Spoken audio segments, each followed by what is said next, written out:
11:21, 21 minutes after the hour here on Sunday, November 1st. Back to standard time here on this Sunday morning. Talking about a number of things going on. If you have a life faith change story, you start out with one kind of a faith, you live it out in different ways now. We'd love to hear from you at 952-946-6205. That's 952-946-6205. Give a call in here. Grover will get you hooked up on the line. We'll chat with you about what you've got going on. I like to do a little devotional every week here, a little thought, a little thing that's thought provocative. Thought provocative. How about that? Thought provoking. I like it. I was thinking provocative and thought provoking at the same time, so I'm going to coin a new word. It's thought provocative here on Doug Pagitt Radio, and here's where it comes from.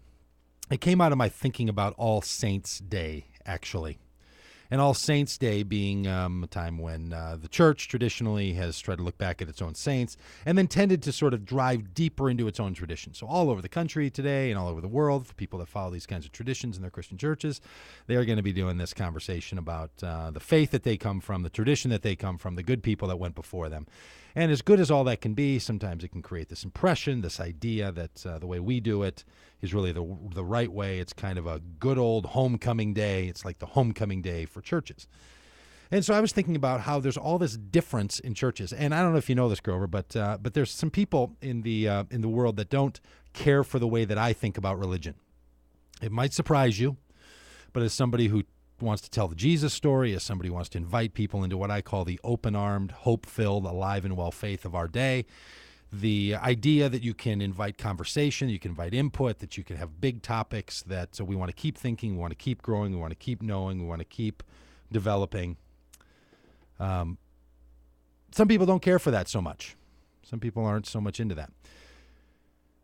So they write things about me and say things about me sometimes that are a little bit crazy and a little bit nutty. And they don't always like me.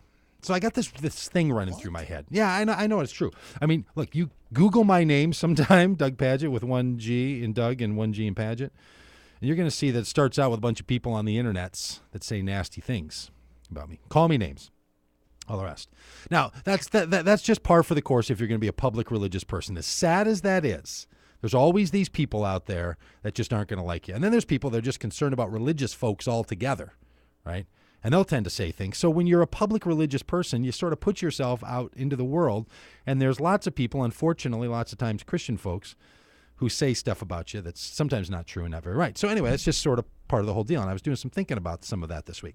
Now, if you've changed in your thinking and your faith, we want to bring you in on the radio show today. Our phone number is 952-946-6205. John, grab your pen, and I'll write this one down. 952-946-6205. So I was thinking about that reality. That there's people sometimes that just don't care for the way other people do their religion. And they get really, really particular about it. Like if you think in the political world, people get wound up about Democrats and Republicans and independents and Green Party people, and they start kind of working against each other, or conservatives or progressives in either of those parties, and they start kind of fighting against each other, and that this whole machine sort of gets working up. Well, you should see what happens in religion. I mean, it's stunning. It's truly unbelievable. So I was thinking about Jesus's call that he puts out. It comes in the book of Luke, if you're into this kind of thing, and if you read the Bible, you can find it there. Jesus makes this statement to his followers and says, "You should love your enemies. You should do good to those who persecute you. You should care for those who want to hurt you." Now, what's interesting, in most Christian traditions, what people are taught is, if you don't like someone, you should still be nice to them. If someone bugs you, be good to them. If someone's hurting and down, take care of them. I agree completely. That's just not what Jesus was talking about there. What Jesus was talking about there was, if people hate you, if they want to hurt you, if they strike you on the face, then what do? You still be good to them. So the real struggle, the real provocative nature of the Jesus call is that we actually care for people who want to hurt us, not just that we're good to people that we don't really like. So that got me thinking today about these people who say things about me, or anybody in any tradition, anybody at a work environment, or somebody where they're trying to come after you, somebody who's trying to do something that's going to bring ill to you, Well, our call is that we're supposed to do good to them, not just to the people that we don't like. Everybody can be good to people you don't like. Can you be good to people who don't like you? Hey, I like your attitude. That's an even tougher way to go. So maybe step one is be good to people you don't like, and step two, be good to people who don't like you. That's even tougher. So I'm talking to myself here because I've been wanting to get a little petty with some of these people that aren't very nice to me. Hey, we got a couple of callers here. Let's grab Daniel. Daniel, what do you got going on in this thought? Hey, Doug. This is Danielle. Danielle. How's it Sorry. going? I thought it was Daniel. Danielle, very good to see you. Now I see that the screener says comments the woman, Danielle. Hello, dear. Hello. I just wanted to throw this into the mix. I am someone who has gone through the transformative what have you from, I guess, the traditional conservative to what you would call that hope-filled religion. And I find it challenging the reverse way, not to feel negative about them. That it is so exclusive and so negative and so, I guess I just have so absent of that hope that we talk about so much. And I feel it so much for everyone else. And then when I think back and I am exposed again to that traditional culture, I feel sick to my stomach, and it's really challenging to not turn it back around on them and do it to them. Yeah, if you felt excluded or sort of hurt or sort of limited by a religious faith, then to not want to feel that sort of payback of doing it to somebody else, huh?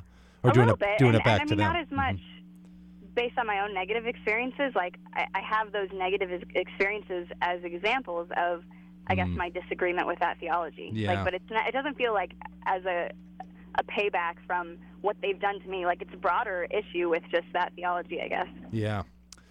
And it's hard to transition from one world to the other and not carry along some of those habits and patterns into the new world, isn't it?